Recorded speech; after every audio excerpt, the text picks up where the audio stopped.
Ito mo iya. Ito po ang ating Ichigo Gari.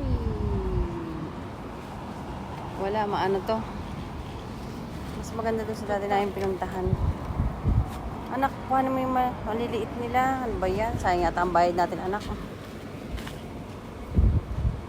Maliliit dito yung strawberry. Hindi kaya dati sa pinuntahan namin. Ang laki. Ano ba yan?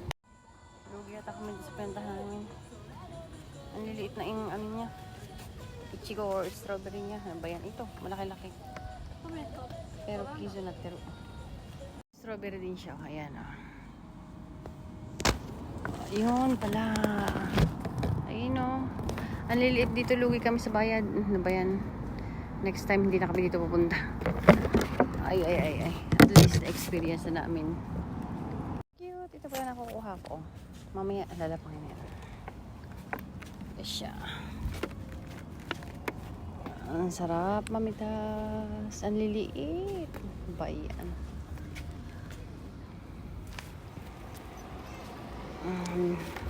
Anak, mas maganda doon sa pinuntahan natin dati ni nanay. Malalaki.